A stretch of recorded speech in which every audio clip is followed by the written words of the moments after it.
Folks, welcome inside the Parisi Palace, high above 3773's Broadway. This is a live edition of the Jake Feinberg Show, coming on Power Talk. Please go to our website, powertalk.live, so you can download our free app to your smartphone and stream all of our live local programming, including Solomon on Blast, the Jim Parisi Show, and yours truly, the Jake Feinberg Show. And we can't thank you enough for making us part of your day today. And my show has basically become, a large part of it has been dedicated to rhythm and the timeless rhythms of going back to diaspora and Africa and the rhythms that came over here. My guest today is a master rhythmist. He's had a profound influence on a lot of younger cats and continues to mentor in his own way, swinging the band. Willie Ornelas, welcome to the Jake Feinberg Show. It's good to be here, Jake. Can I just ask you, did you ever have a chance to get down? I found I'm producing a documentary on Stan Getz, and I found this CD the other day, yesterday for 25 cents called Pennies from Heaven, and it was basically Stan playing with Kenny Clark, Kluk,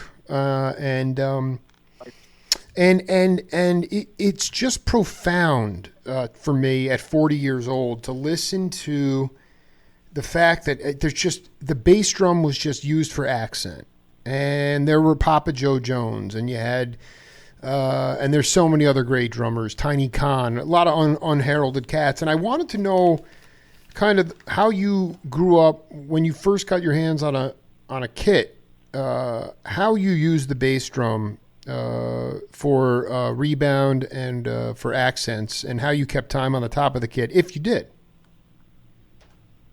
Well, when I first got a kit, I did the normal thing that I had seen other drummers do, which basically just play four on the floor, and either some kind of a swing beat on top or a straight eight, rock and roll beat.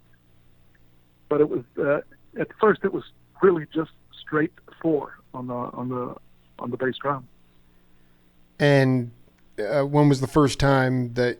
I mean, was it a live experience when you really became? When did you first realize that you didn't have to play the conventional four on the floor? Well, I guess it was after I'd already played for about, I don't know, maybe a year or so. I mean, at first I was just I didn't learn how to listen to the music that I was playing until after I had been playing for a while. At first, I just was mechanical about playing what I was told a drummer should be playing. But later on, when I started seriously listening to music, I saw that the bass drum was being used for other things such as accents. And then later on, when we started listening to like Stax records and things like that, we learned that it could be part of a groove, and that's when it became fun. It was doing that. Well, so just to be clear, I mean, as a non-musician, when you first started, you basically were just hitting and not really aware of or being able to listen to what you were playing. I mean, obviously you weren't necessarily recording it, but when did you start to listen to the nuance of your playing? Was it when you got your first gigs, or how to explain that evolution to the audience? Yeah, it started out just being mechanical, and then I started listening to the music. Early on, very early on. I guess I've been playing for months, and I started listening to the music, and just out of instinct, I started, trying to accent some things, and the other musicians would also tell me, when we hit this, hit the bass drum hard or hit the cymbal hard, things like that. My first kit, I only had a bass drum, a snare drum, one tom-tom, and one cymbal. Wow. So I couldn't do too much, and explain, it's so important though. You still had to swing with a modified trap, and it's just, so that's important for younger cats who are just, they have these huge rigs, and the fact is, right. Some of the tastiest music I hear is exactly the setup that you just described. Yeah, yeah, that was it. I mean, there was a guy that Ralph Stevens in junior high school had a set of drums, and he played in what was being featured as a little Dixieland band. And I learned by watching him, how he played the cymbal and the hi-hat, which I didn't have until I had already been playing for about a year and a half or two. And I watched how he would do that, and that would kind of give me an idea. But he played straight four on the floor all the time. And it fit very well, especially playing Dixieland. He would do what we call feather. He would feather the straight four, and he would accent certain things. I love it. I love this. I mean, this is. I don't hear that. Now, explain how he got to. Did the music get too loud? And what I mean by that is, like, you were playing in unamplified settings. Sometimes you were playing out of a PA system. You could barely hear other cats. Now rock and roll at the. Like rock and roll, Little Richard and Chuck Berry and those cats. I mean, so rock and roll, the name was there and the music was there, but like fusion rock, it got so loud that. Yeah. Explain the evolution of how we got from the tastiness and still burning to basically sometimes even in a setting with someone with monster chops, you wind up staring at the wall because it's all facility and no feel. Right. That's true.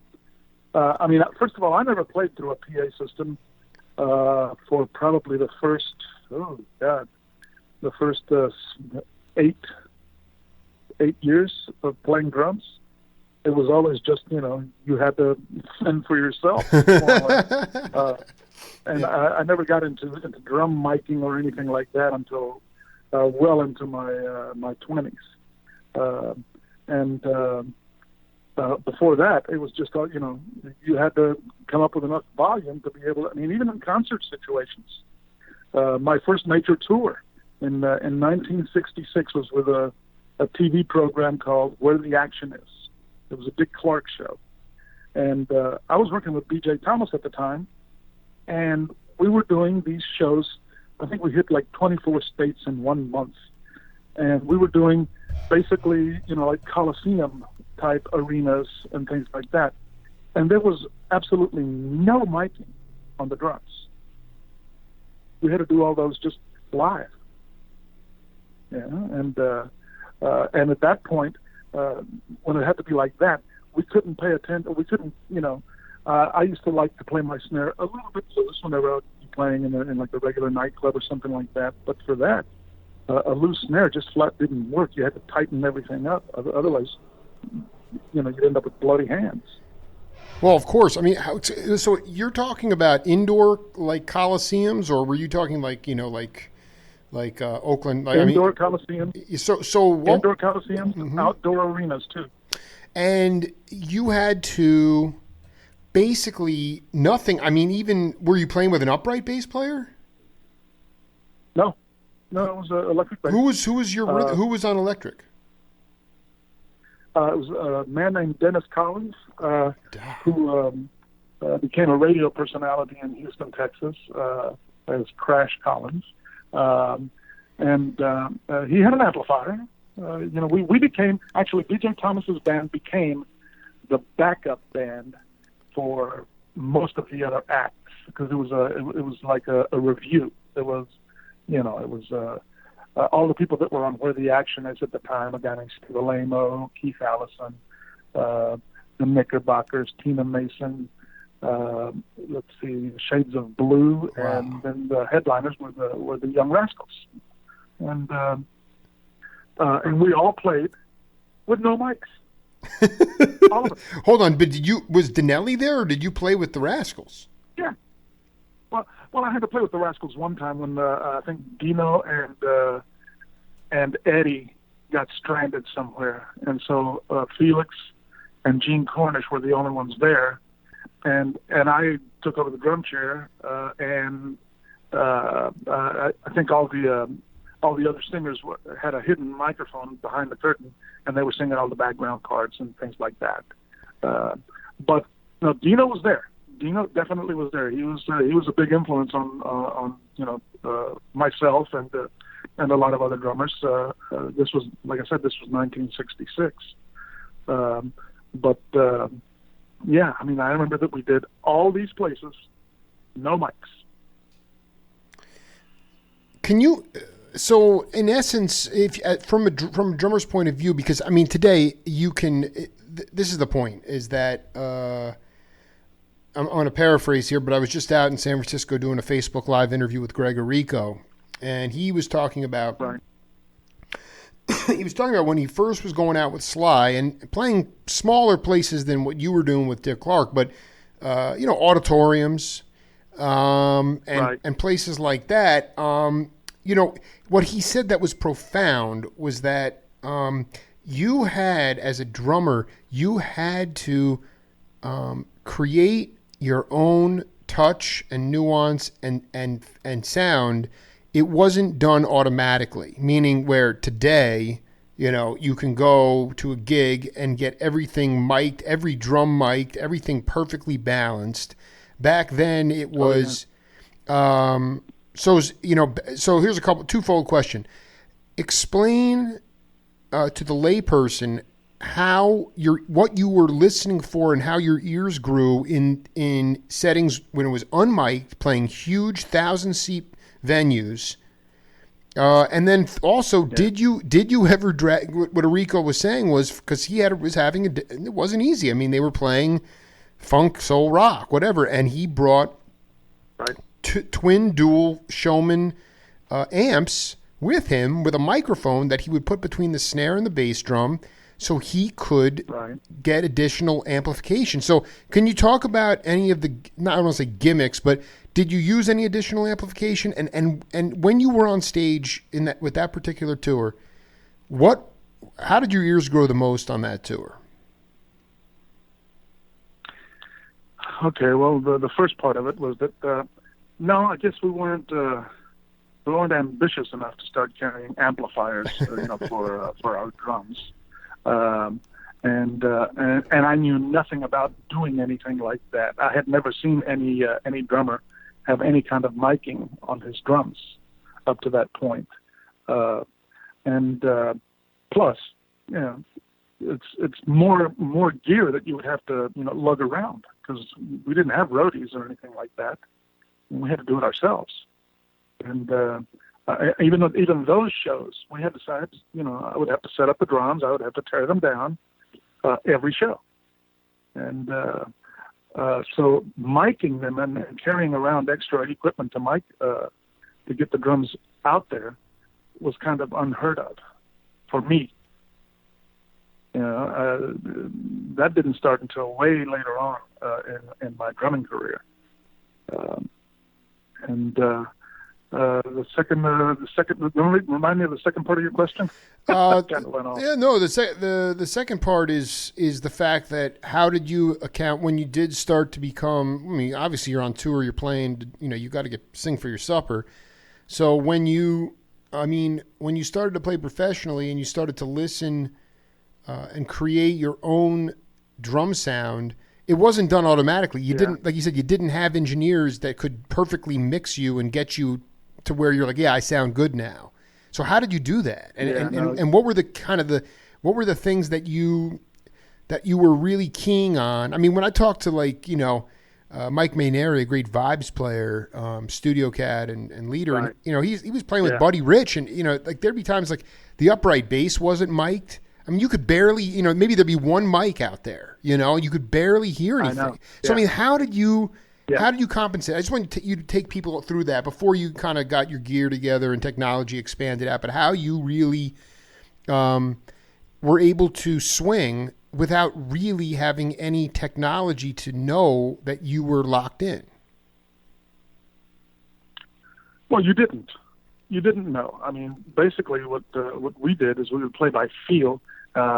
And I was more concerned with my playing than I was with listening to anything around, and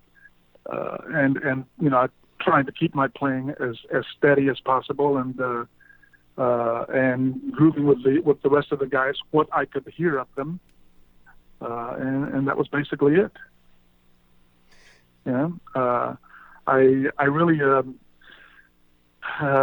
what's the best way to say it? I mean, we would try to get the amplifiers close to me, the bass amp and the guitar amp, stuff like that, and we had a organ with the Leslie speakers, and we would go by what we could hear. A lot of times, it would get very difficult because in big arenas, there's an echo that happens. Absolutely. I mean, I would hit the bass drum and I would hear it come back at me. It would be like boom, boom. And so that would get a bit tricky. And how would you deal with that? Because that would throw most people, when you're having that echo back, that would throw everybody's time off. Was it something that you just talk about how you process that cognitively? You would just scream at people and say, "Hey, listen to me," and this is it. This is where it's at, and that was it. That was really the only thing you could do, and you knew that was going to happen if you were playing in a big arena. Well, we have a game on this program called Name That Voice. I want you to take a listen to this audio clip, and then we'll come back and break it down. Okay? Okay.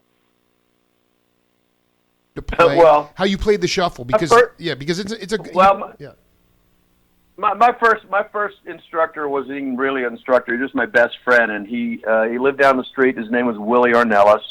He still lives here in L.A. part time, but he mostly lives in Mexico. We're still best friends. He's my big brother, the absolute family. He sold me my first drum kit. I learned how to play all my shuffles, and we sat around all day long after school and just listened to Bobby Bland and Ray Charles and all of that kind of stuff. And then, of course, when Stax came alive, boom, and then we allowed the Beatles in, and that was about it. You know what I mean? We were like total freaks about it. So, but when I learned to play a sanctified shuffle, it was from listening to Bobby Bland's Turn On Your Love Light, and that was John Jabo Starks. I didn't know it was John Jabo. And Jabo had played with James Brown and everything, but he played that shuffle, that sanctified shuffle. In fact, I read something the other day that he was saying about it, that when he was asked to demonstrate it, he said it's best done with people that with the elders of the community in the church were able to clap in different ways and have tambourines and play in different ways. Wow. And the drummer would kind of nail it down. But he said that's where he learned to play. You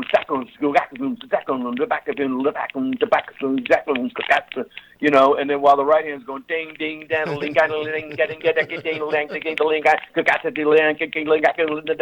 he said that's where he learned to play that. That's what I read something the other day in a magazine, and it's just amazing because when I heard him play that, I went, holy cow! Yeah. I got to learn how to play this. And Willie and I, we were sitting there every day trying to figure that out. So I've learned a lot from Willie. Who is that, Willie Ornelas? That loser, Tony Bronigal.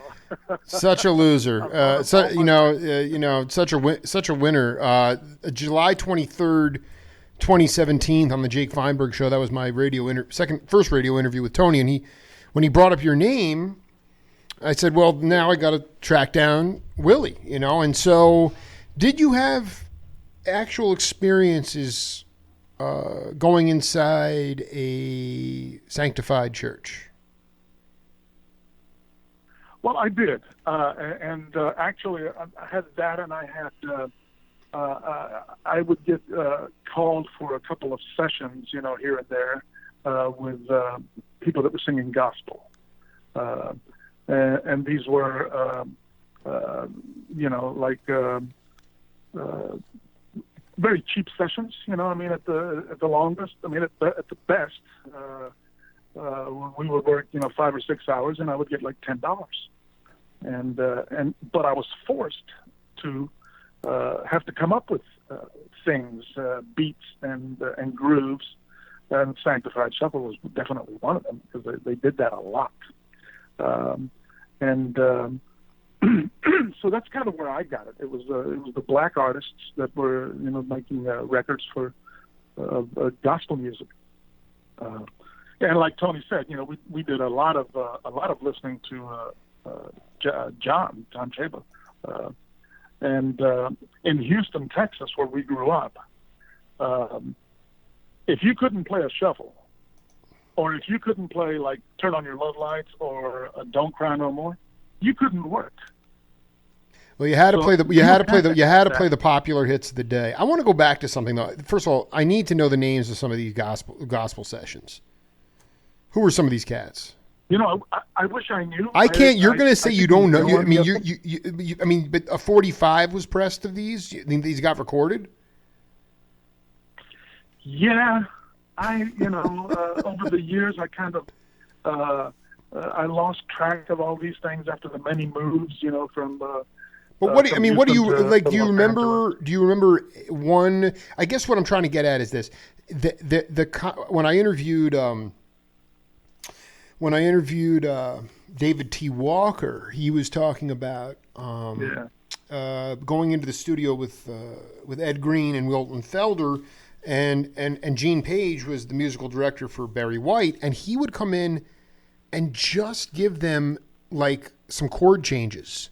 And then maybe he'd tell Ed, like this is the kind of feel the kind of tempo or feel we want for the song, but there was no arrangements, it was very unstructured. And you said you just said you were forced to create beats and grooves. So can you explain what those, even if you can't remember who was on them, what kind of freedom and how much responsibility did you have in those sessions to start the groove? Well, I had full responsibility in that, they might play me a sample of maybe the piano player or something like that would start playing the groove that he was going to be using, and I just had to come up with a beat that would fit that. Whether it was a straight eighth groove or a shuffle or even a ballad, like a 12/8 ballad, and I would just have to come up with some kind of a groove, and then as we started recording. Back in those days, they would say, okay, let's do it again, but this time don't use the bass drum. Interesting. Because you couldn't use the bass drum. It would overshadow everything else. And so, okay, we got to do it without the bass drum. And, or this time, just do the bass drum and the snare. No cymbal or hi-hat or anything like that. So that happened a lot back then. And when you listen to quite a few of the older records, you can see that the drummer was basically just playing snare drum on a lot of them, and just basically hitting 2 and 4. Sometimes you wouldn't hear any bass drum, and you would hear the upright or the bass guitar that they were playing. But there was a lot of things like that happened, and it wasn't until I got to where I was doing sessions for other artists later on. As I kind of became more popular in Houston, Texas, that when they started going from 4-track to 8-track studios, and they could afford to maybe put a mic on your bass drum and an overhead, something like that you were able to play the full set. And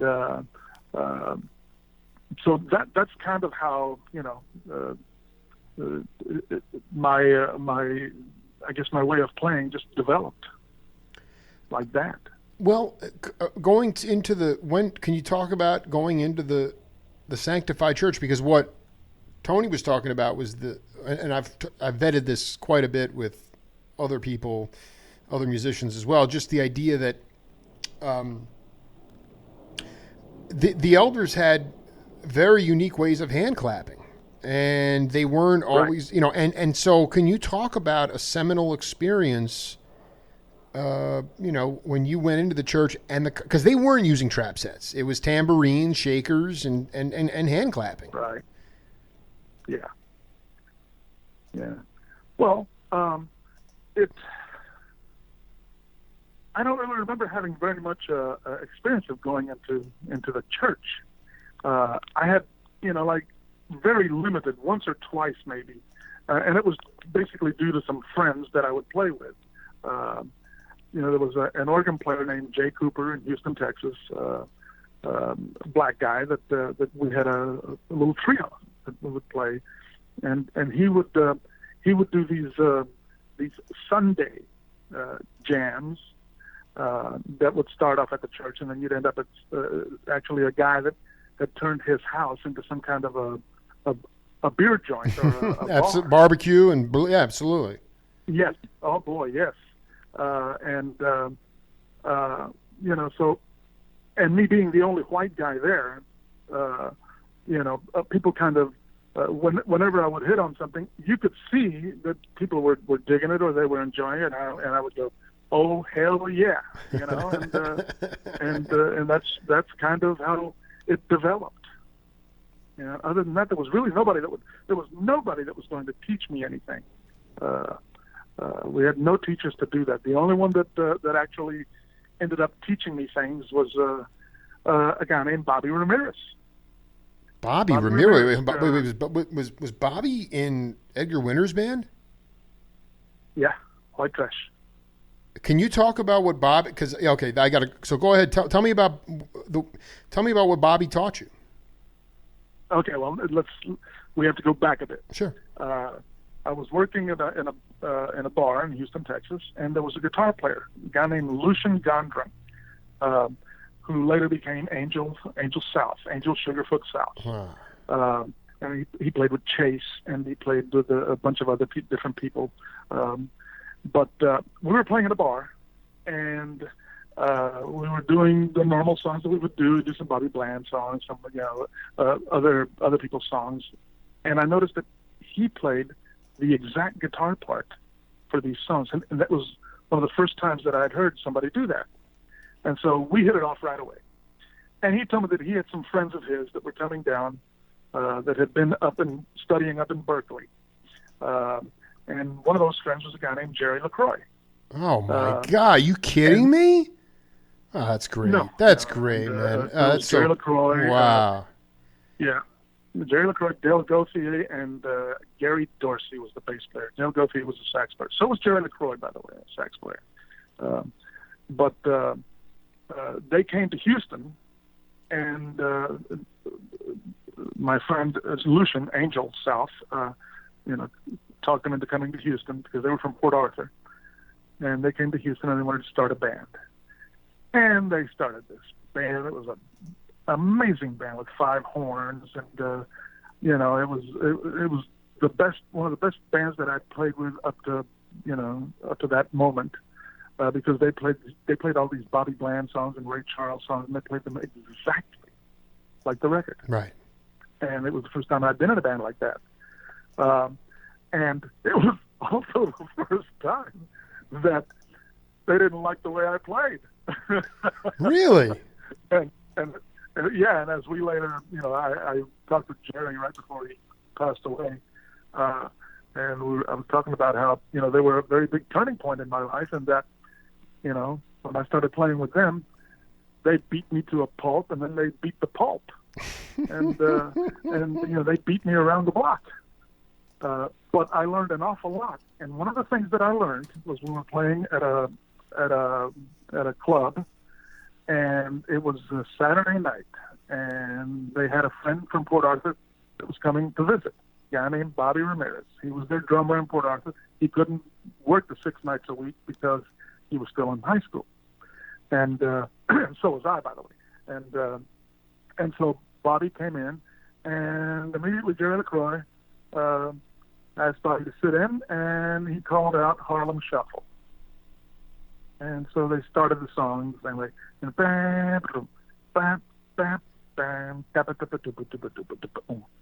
Bobby started playing this. And I went, "What in the hell is that?" But he was just, was that, I'm sorry, that was just Bobby being Bobby, right? That was just Bobby being Bobby. Yeah, I did. And so, like, being, the naive kid that I was, and I asked him, after he took a break, I said, "What was that? How'd you do that?" And he said, "It's pretty easy, man." He said, "Let me show you." So he put his right hand on my left arm and his left hand on my right arm, up at the shoulder, and he said, "Okay, this is my bass drum and this is my snare drum." And he just went boom, ba, ba, ba, ba, boom, ba, ba, boom, ba, ba, ba, boom, ba, like that. And I went, oh, that's pretty cool. Simple as that. Huh? Simple as easy. So yeah.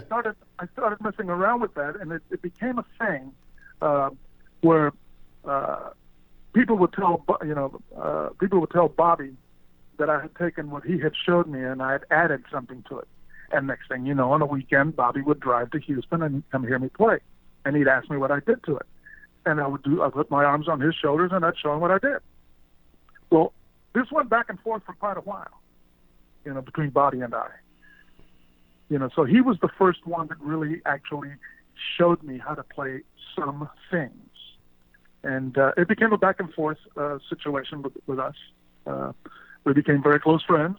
And actually, when he was murdered in Chicago, I came in and worked with White Trash until they could find a drummer. Really? I want to read you. Yeah. We were. Yeah. Go ahead. Well, no, we were just very close friends. We stayed in touch up until the very end, he was very influential for me in that that one beat that he showed me triggered me into trying all sorts of different beats along those lines, accenting it in different ways and things like that. So that was the first time that I'd had anyone actually teach me something like that. Let me just, just putting your ego aside for a second, how did you gain street cred with the Cats to be going back as a White Cat to play these Sunday afternoon jams? Say that again, man. Like, you're playing before Bobby came into the picture, or the Berkeley Cats. You're playing those Sunday jams after the church, And I'm trying to figure out how you got street cred as a player with those guys. They wouldn't just let you play. So I mean, how did you get to cross that threshold with them? Well, they would have heard me in nightclubs in Houston, Texas. And Houston, Texas, the only place to work was really nightclubs. And I started that in junior high school. I would work at a bar at night and I'd go to school during the day.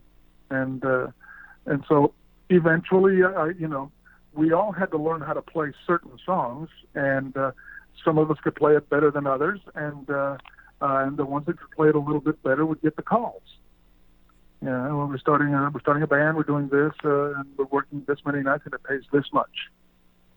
And you would either take it or you would stay where you were. And so that's kind of how it started. There really wasn't any magic formula for how you went from one thing to another. You just did it because it was and like that organ trio that I was playing with. I started doing that because I've been listening to the brother Jack McDuff and Jimmy Smith Jimmy Smith, and I really liked that. I mean, those were the shuffles that I listened to and really enjoyed playing. And then I got, relatively good at them. And so I would get those calls. Talking to Willie Ornelas here on the Jake Feinberg Show. I want to read you this quote. This is from probably a guy you know well. And he said, this quoting here, I was in the White Trash band at the time. It was going back and forth between me and Bobby Rodriguez. Bobby was the real drummer. Once they put the band together with Bobby Ramirez and Jerry LaCroix and John Smith together, I would play with Jerry and John. Sometimes Bobby would injure himself because he was such a monster of a player. He played really hard, and he'd go on injured reserve. He played so hard that he had a callus that was so big on his thumb that it cut the nerve off on his thumb, so he couldn't feel his thumb, so he couldn't feel the drumstick. The callus got so big it pressed against the nerve and he lost feeling in his thumb. He had surgery and they cut the callus and took the nerve and moved it to the side so when he grew that callus again, it wouldn't push against that particular nerve. I don't know how long I did on that particular tour, but it was Johnny and Edgar. We did a show in Long Island and Bobby was standing on the side of the stage with a big cast on his thumb. The gig was just on fire. We were really crazy and exhausting. We were playing pretty hard, pretty loud, and we got off the stage and there was this encore. We did the first encore and then we'd come out and do the second encore, and Bobby is going so crazy, I gotta play. I said, okay, here, I gave him the sticks, and he went out and played the shit out of it. And he walks off stage with a big smile on his face. The bandages on his finger had come off, and there was blood all over his hand. All the stitches popped out. He had to go back to the doctor. But he was so much of a lover of music, he couldn't control himself. And that was from one of my second interview with Ricky Murata, a great drummer, obviously, from New York. Yeah. Okay. Yeah, I remember hearing about the fact that he had done that. You heard about that before. I mean, what I'm talking about is like, I mean, did you, just in general, the idea of feel, you talked about being with that tour you were on, and you were playing on feel, and I wanted you to just talk about sort of the African American music, and the fact on how they played based on feel. That there were it wasn't like you were. You had big charts in front of you, or this, you got to play this. It was just, I mean, I remember talking to John Abercrombie before he passed away. His first gig was with Johnny Hammond Smith, and Johnny Hammond Smith, his philosophy was pretty much he'd teach you the tune, he'd play you the tune, he'd teach you the tune a couple times, and you better get it right, or he'd start yelling at you. I mean, what was that method? What was it like to learn? What was the learning process like? Because like Steve Swallow said now, that learning is going on in the academy with cats that are either going on scholarship or paying a lot of money. So they're not going to be treated like that. But in some way, that education was emboldening for you guys to not just learn the tunes, but to learn and play your own and develop your own individual sound. Well, I mean, basically, like you mentioned the Mexican American bands and stuff like that. I played in a few of those growing up, and it wasn't any particular influence other than we all tried to play the songs like the record. We would listen to records, and everybody was. We were all doing just rhythm and blues of some sort, and you would get introduced to artists like Little Willie John and Bobby Bland and the little Junior Parker, and all those guys that we all listened to, Ray Charles, and we had to do the songs the way they did them on the record, and whoever copied it the best would get the gig.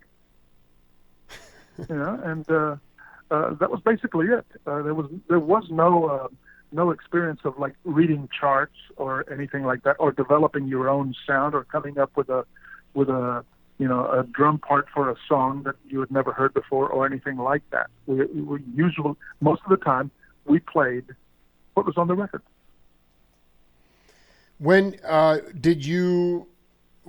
I mean, can you talk about the first time you met Tony Brown-Nagel? Oh yeah, I think I was 10 years old. He might have been 8, something like that. Wow, that's going way and, back. Yeah, he was a little guy. we used to tease him because he was kind of bow-legged at the time, but he could outrun every son of a bitch on the block. He was a good runner. Yeah. He was a good runner when he was little. As he grew up, he kind of got a little slower. We all slow down, and just a little hitch in his giddy up. Once he got into his mid-teens, the body starts changing a little bit, and he wasn't necessarily a chubby guy, but he kind of was a bit portly, just a little bit, and so he wasn't quite as fast as he used to be when he was little. The first time I met him was he lived about four houses down from me, down the block, and we would go down there and play football because he had a huge yard, and so we used his yard as a football field, and that's when I first met him. And I never even knew he wanted to play drums until he showed up at the house one time. He says, "Look, I've been sitting in on my friend's drum set, and then I started showing him beats, and And he could play them. He could copy them. After he would hear me play something and check out how I did it. It was kind of like the same thing, with me and Bobby. But Tony, would play them pretty much the way that I played them. We all did that. And that's how it started. That's really how it started. And did he wind up? I mean, because he was in those clubs in Houston too. They'd say, "Stay in the back, boy. Don't answer." I forget the exact story, but it was a good vibe. But did he wind up taking over for you with? Did he mention to you the first gig that he ever did? No, he did not. Oh man, you should get him to tell you this because. First of all, it's hilarious. Well, I mean, we've done 2 hours already, but what's your recollection of that first gig? Well, I was working with Jerry LaCroix at the time, and I was going to get this drum kit from another drummer. It was a Rogers kit, and I wasn't going to need the kit that I had, which I stupidly didn't think of, to keep. But it was an old Kent drum set that I bought at Montgomery Ward's. Rather, my dad bought for me at Montgomery Ward's. And like I said, it was a bass drum, a snare drum, one tom-tom, and a cymbal. And I had a little suitcase that I used to carry the stands in, and I would use that as a stool. And so Tony wanted to, I told him I was going to get another set of drums, and he wanted to know if he could buy my old set of drums. And I told him, yeah, you can buy it. I mean, he jumped through hoops to be able to buy them. And I don't know what made me do this, but I told him, that if he could buy it right now, he could have it for $100. But if I had to wait another week or so like that, it was going to be $150. So he was jumping, man. Motorcycle. He did all sorts of stuff to come up with $100. And he's the one that tells this the best, but he did that, and he was sitting in my kitchen table, and the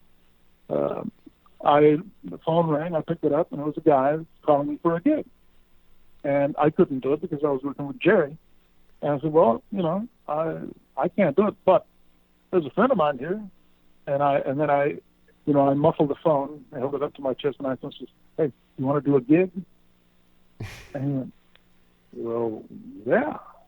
And so I said, I got a friend here that can do the gig for you, but you're going to have to come pick him up because he doesn't have a car.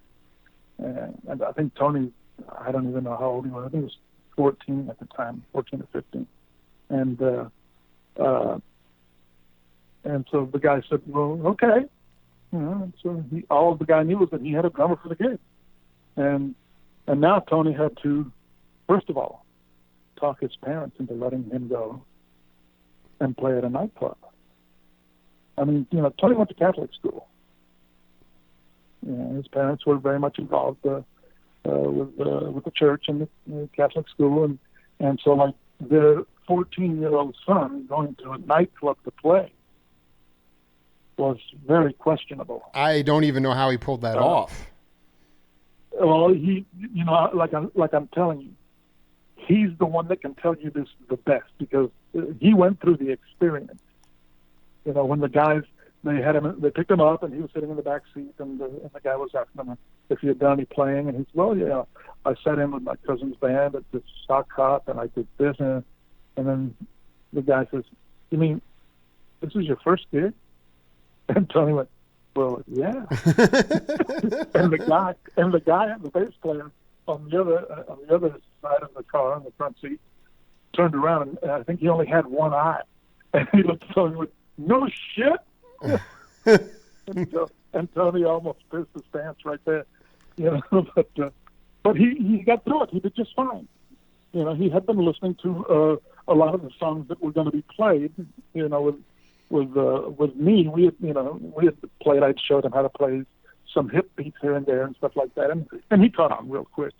I mean, it was no time at all where he became a fine drummer. Absolutely. Yeah, no, I mean he had it from the get go, and but you really have to hear him tell that story because it's hilarious. Well, I will. Next time I'm doing a Facebook Live with him in person, I'm going to have him roll that out. Did you Roll it out? roll it out? I mean, did you? We made a lot of people laugh. We made a lot of people laugh with that story. Did you? How did you? Was your intention? I mean, I look at your listing on All Music, and I think it's probably very lacking in terms of how much studio work you actually did. But can you explain how you developed a reputation to get into the studio scene in LA? Okay. Well, I mean, I had done a bit of studio work in Los Angeles, in Houston, Texas, and I had limited experience in that. And that when I got out to Los Angeles, I got out there with the intent of doing that. That's what I wanted to do more than anything else. And I figured the only way that I was going to be able to do it was to get out there and find a gig, or to find a gig that would get me to Los Angeles. Well, that ended up coming up with Sonny and Cher. Wow. In that I was playing at the Sahara Tahoe with a fellow from Houston, a guy named John Gary Smith. It was Gary Smith and the Whiskey River Band, and we were a lounge act. And the Sonny and Cher were working the main room at the Sahara Tahoe in Lake Tahoe, and their drummer Matt Betton was going to be leaving the gig for reasons unknown. Well, Matt Betton, that dude was playing with Delbert and Glenn Clark, man. That dude's a great drummer, too. Oh, yeah, man. No. Matty is a fantastic drummer. Sick drummer, yeah. Go ahead. Anyway, he had to leave, though. He had to go. Very creative. Yeah, very creative, and comes up with great grooves all the time. But I guess he was leaving the Sonny and Cher show because it was probably too square for him. Yep. And who knows? I think he had just been, out of North Texas State University, and I guess he wanted to do other things. And so they were going to be needing a drummer. And Dean Parks was the musical director for Sonny and Cher, and he brought them over to the lounge to hear me play. And they said, "Well, yeah, hire him." And so that's how it started. It took a while for them to finally go ahead and use me as their drummer, but eventually they moved me out to Los Angeles, and actually David Hungate and I shared an apartment. You have no idea. I have been on Hungate. I'm like, can we please do an interview? Can we please do? You and Hungate were sharing an apartment.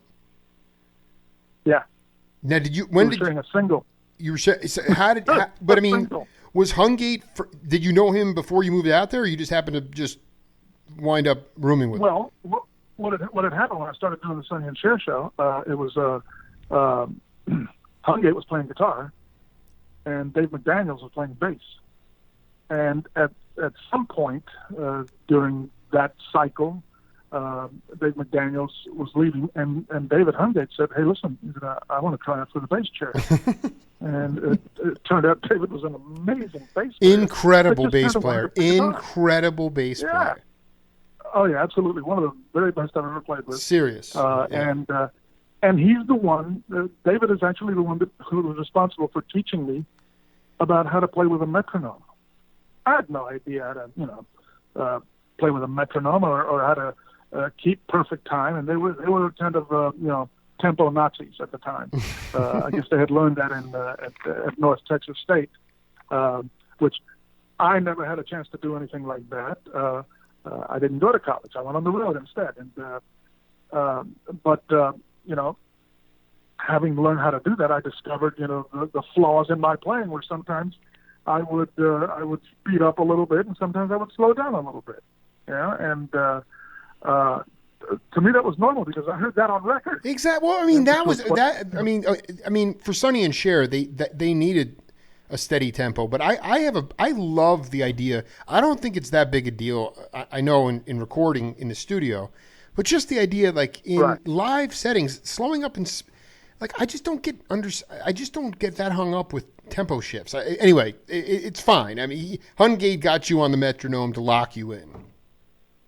Right. Well, he got me on that so that I could figure out, how to be able to do that. Right. Because a lot of the work was, with click track. Not all of it, but a good portion of it. And so we discover these little flaws in our playing, as we called them back then.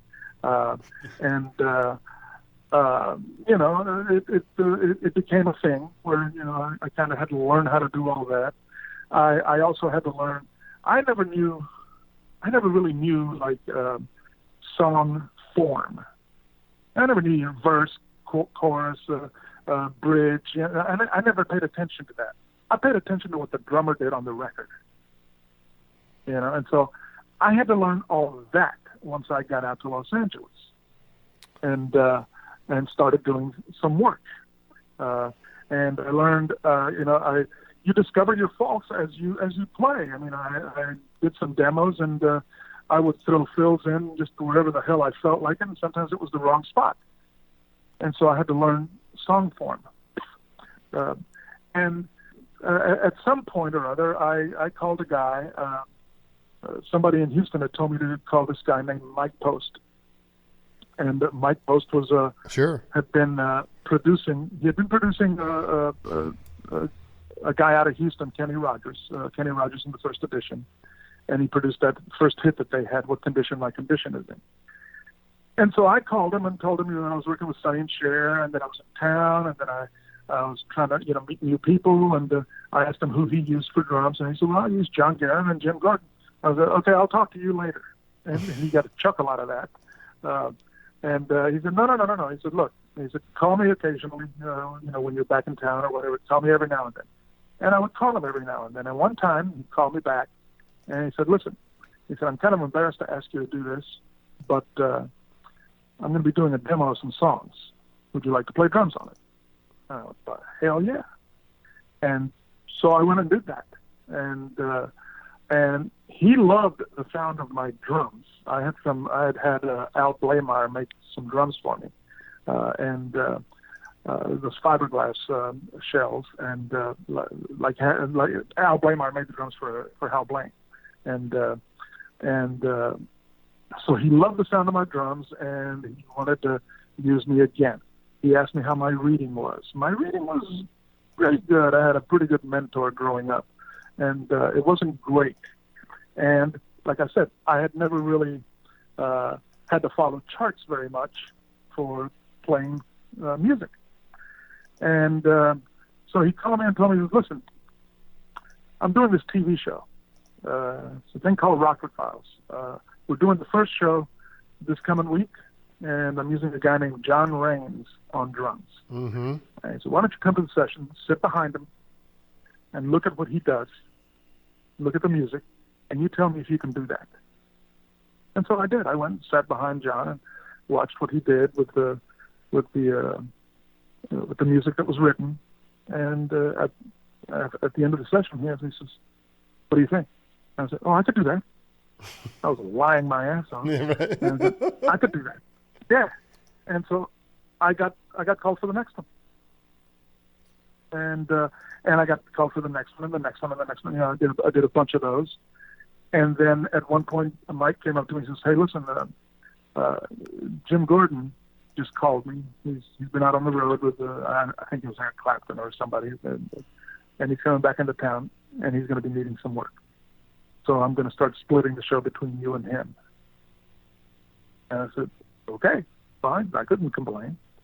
And so Jim started doing some of the shows, and I still did some occasionally, and that kind of started a relationship between myself and Mike, where I pretty much played on almost every show he did. And at one point I'd be on the road or I'd be on tour or something like that. And I know that Mike Baird kind of became his guy. Right. And I was already doing other things besides that. But I mean, the process to learning how to do all that took some time for me. I mean, I had to, I had to listen to a lot of guys. I had to, try to find sessions where I could watch people, play and see the music. Hal Blaine was very gracious in that, and letting me come to some of the sessions, jingle or something like that, and watch his interpretation of what was written on the paper. And kind of learned that you don't really have to play exactly what's written. You can use that as a roadmap, and you can use your ears and play what should be played. And things like that were invaluable for me. And I had also started playing in a band called Skylark with David Foster, and it was a great band, good musicians, and David and I were doing the Rocky Horror Show at the Roxy, the original Rocky Horror Show. Wow. The drummer on that gig was a guy named Joe Carrero, and Joe Carrero went out and did a tour with Al Jarreau, and they needed somebody to come in and sub, so I came in and subbed on that gig. And one Saturday night, David said, "Hey man, I've been invited to go check out this thing at the record plant called the Jim Keltner Fan Club. Do you want to come?" I went, "Hell yes," because I'd been wanting to meet Keltner. I hadn't met him, and I get there, and hold on one second here. Yeah, sure. Let me message. Okay, there it is. I got that. And so I get there, and Keltner wasn't there, but his Cartage guys had brought his set of drums and just kind of left him there, almost set up, or as set up as they were going to get. They were spread out, so wide. And David said, "Well, sit down and play." So I sat down, and the distance between the bass drum and the hi-hat was amazing. I mean, I could barely open my legs wide enough to be able to do that, and the pedal was very hard. I could barely get it to hit the bass drum, and once it hit the bass drum, it was like boom. I couldn't really get any punch out of it, and I was sitting there just kind of fooling around, and then Keltner walks in and says, "Hey man, how you doing? Do you play?" I go, "Well, yeah, but you're going to play." And he sat down and moved nothing. And he sat down and started beating the living crap out of these drums. Now, how the hell can he? And he was wearing boots on top of that. And I said, "How can he do that?" And then I went in the control room and listened. I went, "Oh, holy shit! I've got some work to do." And that was my first introduction to Keltner. Was when I was working with David Foster. Well, it's just so amazing because, I've been vetting this Jim Keltner fan club, and I just played that for him. Yeah. But I mean, eventually, I heard the interview. Oh, you did? So classic. It was a great interview. It really was a great interview. It was very eye-opening. Well, it was my fourth. It was my fourth interview. I'll have to send you the other three because they're all amazing. Oh, please. Yeah, please no, because let's just listen to this tune here. Now that you brought up this band, I'm not familiar with, or not. Let's take a listen to this, and we'll come back and talk about it. All right. Brought to you by Abbott Taylor Jewelers, Craig Pretzinger of Allstate Insurance, Butch Diggs of Diggs Dental, and the Desert Heart Foundation of Southern Arizona. We can't thank them enough for their support, so we can play tunes like that for Willie Ornelas. Wildflower, 1972. Right. Yeah, well, it was a great Donnie Gerard singing. And actually, Carl Graves was singing background. Carl Graves had his song career happened as well. And David's wife, B.J. Cook, it was a three-vocalist band. I want to go on. This is so interesting. Before you go on, it was so amazing when you go to the All Music Guide, which is not always accurate. They don't list. They list all the other instruments. They don't list the drummer. Paul Beaver was playing synth and Moog synth, and it says Robbie King played some organ. Steve Pugsley played bass. Bobby Torres played congas. I don't see. Yes, I don't know. But I mean, you were the drummer. You were the drummer on that. I think the drummer on that was a guy named Duras Maxwell. Canadian fellow. When did you actually wind was, up joining the band? I think it was just after they had that hit. They had the hit, and then the band kind of broke up, and then David was trying to put it back together, and Capitol had given him, I think, Studio B to be able to practice in, and he got myself and a bass player named Trey Thompson, and a guitar player named Chuck Cruz, and David and Donnie Gerard had kind of a little falling out. So Donnie Gerard was not the singer anymore. A guy named Bobby Taylor from Bobby Taylor and the Vancouvers came in and covered the lead vocals.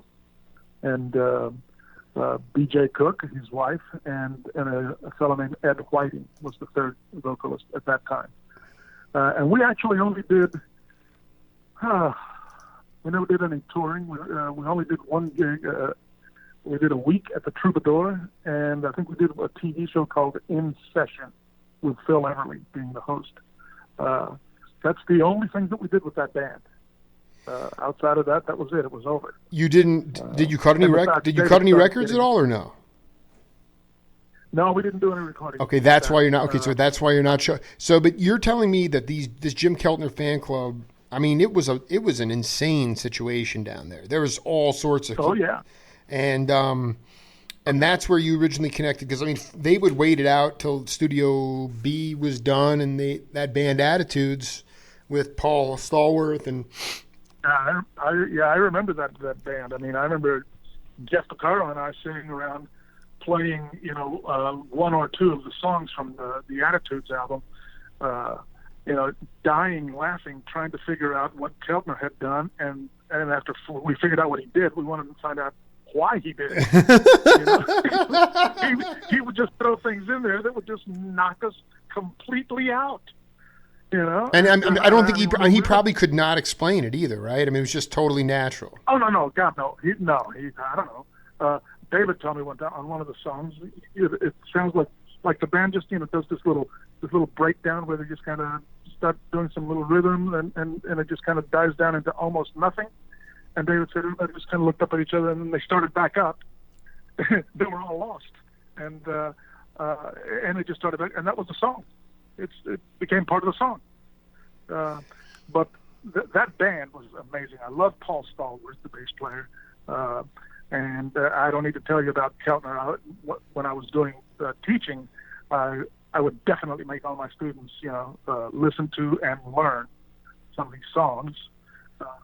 Let's Talk Turkey from the Attitudes album. Oh, well, I mean, there's two. One is very hard to find, and it's the better of the. There's two. They're Smoking. I haven't got my hands on that other one. I got both of them. Oh, that's great. The guy that produced it at the time was Jay Lewis. He gave me one of the albums. It's still in the cellophane. Oh, that's great, man. That's a nice little collector's item. Oh, that's great. Because you got Danny Korchmar playing the funk and Stallworth singing like crazy, and David Foster, brilliant. And I'm just like, go ahead. I do have to say, I mean, David has had a lot of success in that as a producer and as a writer, and I give him all due credit for having all that. But I like him way better as a player. Absolutely. I don't think you're going to, I honestly don't think, I think that's something that everybody, I think most of the cats feel that way too. Oh yeah. I mean, that's Jim Keltner. I mean, he anytime David would sit down and start playing something, oh God, let me grab my sticks, man.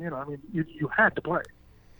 And whatever song you were doing at whatever session or anything like that, if something incredible was going to be added to the song, it was David doing it. That's just the way he was. We've been cooking here for almost 70 minutes. My final question in set one for you, Willie, is did you play any jazz gigs? Not a whole lot. I didn't get called for that. I'm not even talking studio session. I'm just talking like, Dante's or the Baked Potato. I mean, because like the LA Express, you mentioned John Guerin, I mean, those guys were all, like Joe said, those guys were all fearless jazzers, you know, but that music was, Well, you know, I was just curious about how close you got to that. I mean, you could call. I mean, I worked with Larry Carlton, and we worked at the Potato, and we worked at Dante's, and I was, in my opinion, I was, what's the best way to say it? I felt like I really shouldn't be there, because I was not a jazz guy, and as far as I was concerned, I was lacking in experience to be able to pull that off the way that that John Guerin had done it or anything like that. Although Larry kept calling me for gigs, and then I also worked with Al Jarreau, which was one of my all-time favorite gigs. I got to send you my interview with him, man. We had a ball, man. Yeah, that guy was a badass. Oh God, man! I mean, with him, it was the best of times and the worst of times, and I'll tell you why. Mm-hmm. I'll try to make it as short as possible. It's fine, yeah. First of all, the best of times was at the first rehearsal. It was he and I, Tom Canning, Abraham Laboriel, and myself, and it's pretty hard to not sound good with those guys, and so we hit it off. And Al walked up and says, "Man," he said, "it's amazing. We walked pretty much in the same circles," and he had never heard of me. And but he says, "But you got the gig." And he told me, he says, "There's one thing I want you to know. If at any point in any song you hear something different than what's going on, go ahead. Go for it. Wow. I'll catch up with you and I'll kick your ass once I get there." I had never had anybody tell me that. I had never had anybody give me that much freedom to, if I hear any kind of a different little groove or something like that happening, go ahead, throw it in. Yeah, and so that was like the best of times. The worst of times is that here I am on one of my favorite gigs in life, and I'm 2 weeks into a 6-week tour in Europe with Al, and I'm playing Spain, frenzied little samba type thing, and my right arm comes down, and I couldn't bring it back up.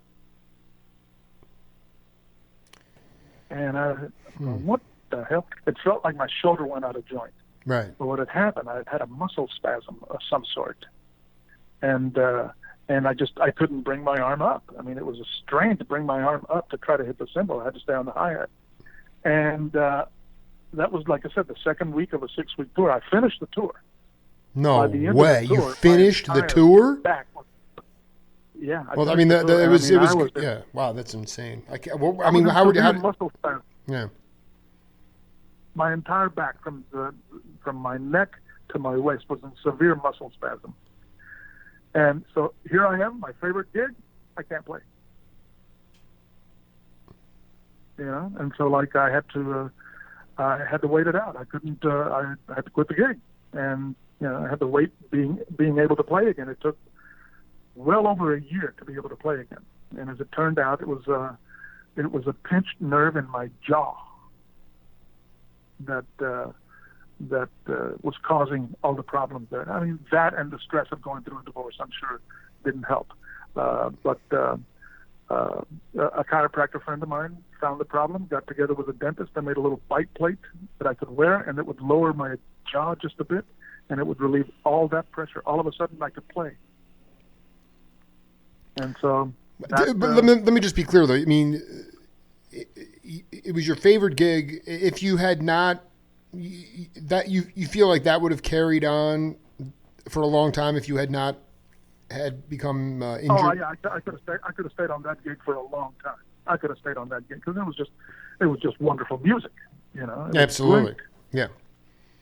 I mean, Al was the best. The musicians were great. On that band, there was Tom Canning. No, you said, dude, I'm going to hang with Abe Laboriel Sr. in 2 weeks, doing a Facebook Live with him, dude. He's one of the most beautiful human beings ever. He didn't do the tour. Oh, he didn't do the tour.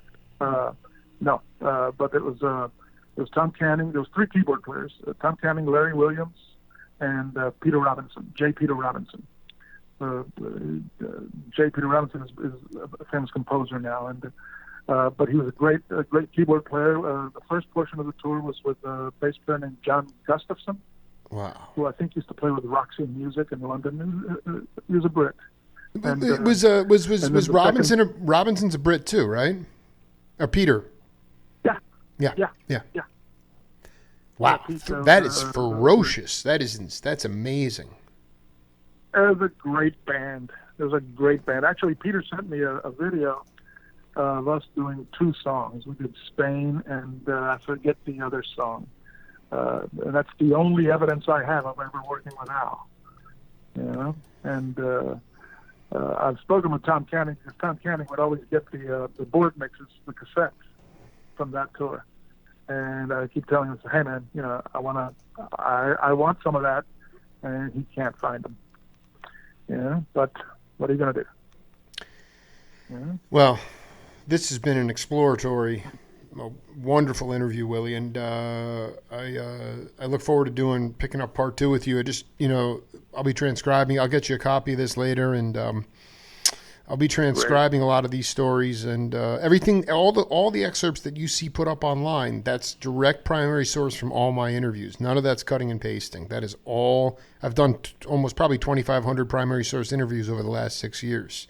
So it's a major. Wow, that's fantastic. It is good, and you're part of it, and you know, let's just stay in touch, man. And it's great to connect with you, brother. Well, I'm very proud to be part of this, and it's been a great time talking to you. Some great questions, by the way. Thank you.